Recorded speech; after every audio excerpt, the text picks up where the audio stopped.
Hello guys, welcome to my channel. Maraming salamat po sa patuloy niyong pagsuporta sa aking YouTube channel. At ngayong gabi ay samahan niyo kami sa aming panibagong episode na gagawin. At kasama natin si Christian Malasaga. Dito lang tayo mamamana sa tapat mga ka-intro. Kahit medyo malabo yung tubig ay mamamana tayo kasi wala tayong pang-ulam at dedelehin siya tayo ng pang-ulam. Sana ay patuloy niyo kaming suportahan sa aming pamamana. Let's go mga ka-intro, let's dive! So ayun guys, nandito tayo sa ating spot at may nakita tayong isang tingin dito at ayun, pinana agad natin mga ka-intro ba kasi lumayo pa. Sayang din yan mga ka-intro. Napakaganda at napakasarap nitong isda nito lalo na kapag binislad mo mga ka-intro. Ayan, panlawak sa mga gulay kapag ganitong mga habagat, kailangan mag-stock ay kailangan mong magbislad ng isda para hindi ka maubusan ng pang-ulam mga ka-intro. At ang next target natin ay itong isang isda na naman. Ayan, hinahanap pa natin mga ka-intro at hindi natin makita at nakatago. At ayun mga ka-intro, isa pala itong manitis o timbungan. Ayun, nakatago dun sa ilalim ng bato. Tik pa natin hindi makita mga ka-intro kasi kulay niya yung bato.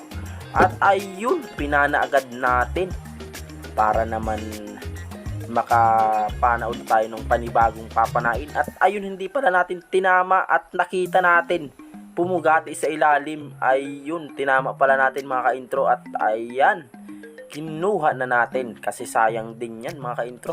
Good size na din yan, napakasarap pa namang prituhin dito sa amin yan mga ka-intro. Ayan, nakakamiss talagang mamana dahil malakas ang habagat. Ingat po tayo sa mga ka-espero natin dyan. At eto, may nakita tayong mga isda o ito mga ka-intro. Ayan, napakaganda pero napakadelikadong isda nito mga ka-intro. Kasi napakalala makatinik dito kasi yung kanyang mga tinik ay parang may mga talim-talim na parang lagari. Kasi kapag yan ay tumusok, nako, delikado mga ka-intro. Sigurado lagnat ang abot ninyo. At dito may nakita tayong nakasilip na pugita. Ayan oh, kalmado pa kanina nung nakita tayo ay naging aggressive siya at agad natin dinampot kasi hahanap yan ng butas at dun papasok hanggang sa hindi natin mahuli, kaya agad nating dinampot mga ka-intro. Ayan, nilitik pa tayo. Napakasakit din talagang magpanlitik dito mga ka-intro, kaya agad nating patayin para hindi tayo masaktan. At ayun, may nakita tayong manitis nakatago dun sa ilalim ng bato. Ayun, nakita agad natin kasi mapula-pula. Ayun, sapul yung manitis mga ka-intro. Ayan oh. Ayan, yun yung manitis na nakatira dito sa batuhan. At yung mga manitis na iba ay yung nandun sa lusay. Minsan ay makikita natin ito sa lusay mga ka-intro. Siguro ito ay nanginginain o nagpapahinga dito kaya dito natin ito nakita. Ayan. So ayun, abangan nyo yung aming mga paninisis sa sunod mga ka-intro kasi medyo malakas yung habagat. At eto mga ka-intro, may nakita tayong isang samaral. Ayun, nakasandal dun sa bato mga ka-intro.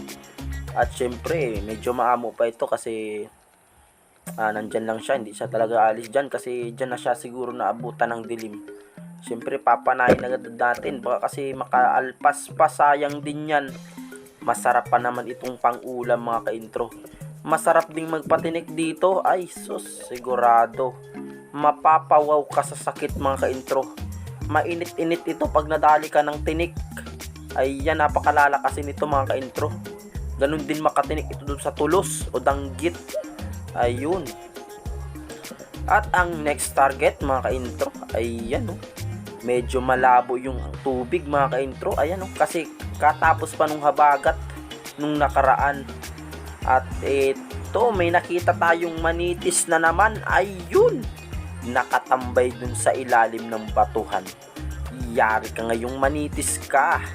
Sapul naman ang bato mga ka-intro. Ayun, napataas-taas yung ating patama dun kaya hindi natin natamaan mga ka-intro. Okay, next target, let's move on. At dito ay may nakita tayong isang lapu-lapu mga ka-intro, kaso ang liit ng butas, hindi natin makita kung nasaan na sumuot. At may nakita tayong dalag. Ito sana ay ating papanain. Kaso'y sumuot din dun sa butas kaya hindi na natin pinana mga ka-intro. Ayan. At naghanap tayo ng panibago nating mapapana. At sayang naman. Let's hunt another fish. para may pang-ulam tayo mga ka-intro. At dito may nakikita tayong mapulang manitis nandun sa may layak at agad kong pinana, syempre para hindi na makawala. At quick dive lang tayo mga ka-intro kasi napakalabo ng tubig kaya umuwi agad kami. Pero goods ng pang-ulam ito mga ka-intro. At abangan nyo kami sa aming pamamana kasi papahulawin muna natin yung habagat. Medyo matagal-tagal bago humulaw mga ka-intro. Pero abang-abang tayo at kapag pwede nang mamana ay mamamana tayo mga ka-intro. Hanggang dito na lang mga ka-intro. Salamat po sa inyong panonood.